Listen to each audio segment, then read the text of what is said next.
ज्ञानेश्वरी पारायण सोहळा मंडळाच्या वतीने गुणवान मंडळी, महाराज मंडळी, विद्यार्थी मंडळी यांच्या सहकार्याने निवडलेला अभंग जगद्गुरु तुकाराम महाराजांचा भक्तीचं महत्त्व सांगणारा, परंतु थोड्या वेगळ्या पद्धतीने. वेगळं म्हणायचं कारण एकच आहे. जगद्गुरु तुकाराम महाराजांचा गाथा प्रकरण उघडून बघितलं की बरेच असे अभंग आहेत की भक्तीचं महत्त्व पटवून देत असताना सोपेपणावर भर दिलेला आहे. सगळ्यांमध्ये सोपा वर्ग म्हणजे भक्ती मार्ग. भक्तिपंथ बहु सोपा, पुण्य नागवे बापा, सोपेवर मामा सांगितले संती. तुका म्हणे सोपे आहे सर्वांनी मार्ग, सोपा सुखरूप, असे शेकडो म्हणे सोपे.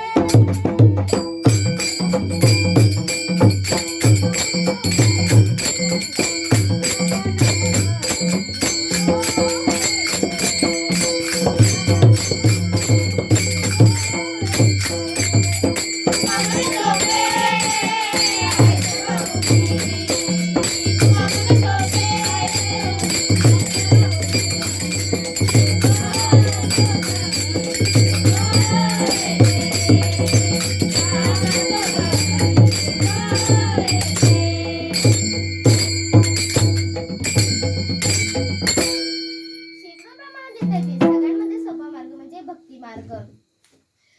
जगद्गुरु तुकाराम महाराज या भागात जगद्गुरु तुकाराम महाराज सांगतात की भक्ती किती कठीण आहे. एकाच माणसाने दोन्ही बाजू पटवून देणं कसं शक्य आहे. तुकाराम महाराज म्हणतात की भक्ती सोपी आहे आणि तेच तुकाराम महाराज म्हणतात की भक्ती कठीण आहे. एकाच माणसाने दोन्ही बाजू पटवून देणं कसं शक्य आहे. तर एक उदाहरण सांगते. प्रत्येक नाण्याला दोन बाजू असतात. लक्षात ठेवा, ज्ञान कठीणही आहे, सोपं आहे. वैराग्याच्या बाबतीत वैराग्य कठीण आहे, सोपं आहे. भक्ती कठीण आहे आणि सोपं आहे. तुम्हाला उदाहरण सांगते म्हणजे तुमच्या लक्षात येईल. एक विरोधात्मक शहीद झालेले आणि अगदी हायवे रोडच्या कडेला त्याचे एक स्मारक बांधलेले. स्मारकात त्या स्मारकावर एक ढाल काढलेली म्हणजे ढालीचं चिन्ह काढलेले. इकडून एक घोडेस्वार आला, इकडून एक घोडेस्वार आला. त्या दोन्ही घोडेस्वारांनी त्या ढालीकडे बघितलं. इकडला घोडेस्वार म्हणला किती सुंदर ढाल आहे. इतकी मोठी ढाल करण्यासाठी 30 ते 40 लाख सोनं लागले असेल हो. इकडला म्हणला मिस्टर सोन्याची नाही चांदीच आहे. इकडला म्हणला चांदीला सोने म्हणायला माझे डोळे फुटले नाही. इकडला म्हणला डोळे फुटले म्हणून सांगतो नीट बघ चांदीचे आहे. इतका वाद त्यांचा विगोपाला गेला. तिथला गेटवरचा वॉचमॅन यांचे भांडण नुसतं ऐकतच होता. इकडला म्हणला नीट बघ सोन्याची, एका बुक्कीत 32 दात पाडीत असतो. इकडला म्हणला नीट बघ चांदीची, एका बुक्कीत 64 दात पाडीत असतो. तिथला गेटवरचा वॉचमॅन म्हणला थांबा मामा थांबा. तो म्हणाला तुम्ही आमच्या एका बुक्कीत 32 दात पाडता ते ठीक आहे, पण तुम्ही आमच्या एका बुक्कीत 64 दात पाडता ते कसं शक्य आहे. कारण दात तर 32च असतात. तो म्हणला मला माहित होतं तू मध्ये तोंड घाललं म्हणून तुझे 32 आणि याचे 32. विठ्ठल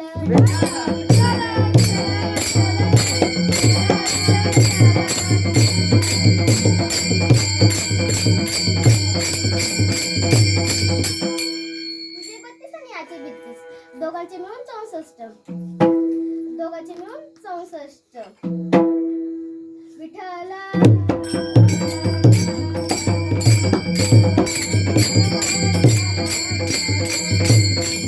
थांबा, तुम्ही इकडे या. वादच संपला कारण ती ढाल एकीकडनं होती सोन्याची आणि एकीकडनं होती चांदीची. एकीकडनं होती चांदीची. प्रत्येक नाण्याला दोन बाजू असतात. लक्षात ठेवा. वैराग्य कठीण आहे आणि सोपं आहे. वैराग्याच्या गप्पा मारणं सोपं आहे, परंतु आचरणांना अवघड आहे. आचरणांना अवघड आहे. विठ्ठल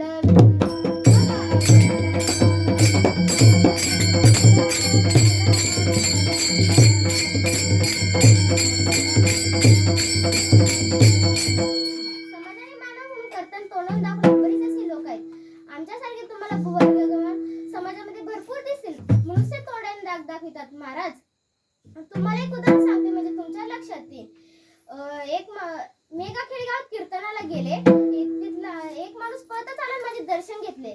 तो म्हणाला दीदी मी खूप दारू पित होतो, पण तुमचं कीर्तन ऐकल्यापासून दारू तर पितच नाही. मी म्हणलं कीर्तनाने एवढं वैराग्य. तो म्हणतो वैराग्याचं काय विचारता दीदी, दारू तर पितच नाही. दारू पिणारा मेला तर त्याच्या मातीला सुद्धा जात नाही. मी म्हणलं मातीला का जात नाही. तो मला शुद्धरच नसतो म्हणजे इतका पिलेला असतो.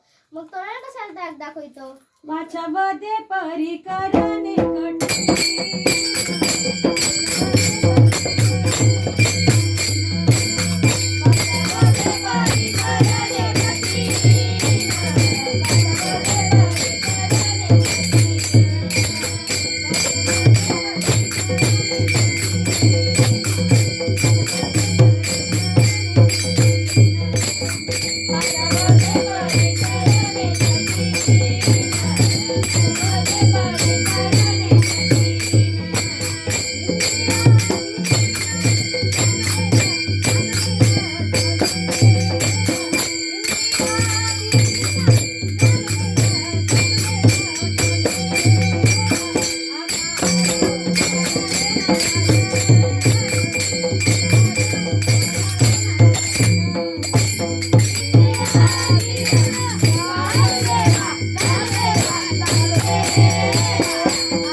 आहे बोलक वैराग्य बोल बोलता वाटे सोपे बोल बोलता वाटे सोपे.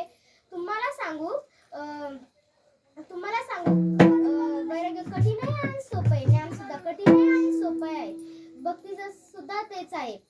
एका शिष्याने गुरु महाराजांना विचारलं, गुरु महाराज, परमार्थ करण्यासाठी संसार सोडावा असा नेमच आहे का? महाराज म्हणले, मुळीच नाही. कोणी सांगितलं तुम्हाला? नका तेजू रांडा पुरे सुखे बांधा माळ्या घरे सुखे करावा संसार न सांडावे दोन निवार. दुसऱ्या शिष्याने गुरु महाराजांना विचारलं, महाराज, परमार्थात राहून संसार कसा होईल? महाराज म्हणले, मुळीच होणार नाही. कोणी सांगितलं तुम्हाला? परमार्थात राहून संसार झाला असता तर शुकाचार्याने कशाला त्याग केला असता? संसारी असत जरी देव भेटता मग शुका कासा जावा नंतरी. हे दोन टप्पे बोलले शिष्याने कळेना. ते दोघे एकत्र आले आणि गुरु महाराजांना विचारलं, महाराज, तुम्ही अण्णा म्हणता परमार्थ करण्यासाठी संसार सोडायची गरज नाही, मला म्हणतात परमार्थात राहून संसार कसा होईल, असं का? गुरु महाराज म्हणले, तसं नाही. जसा प्रश्न तसा उत्तर. अधिकार तैसा करू उपदेश विठ्ठल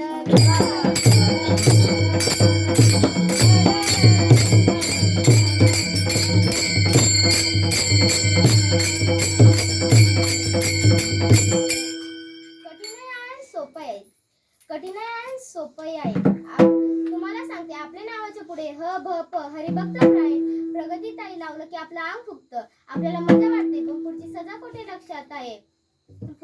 कुठे लक्षात आहे? विठ्ठल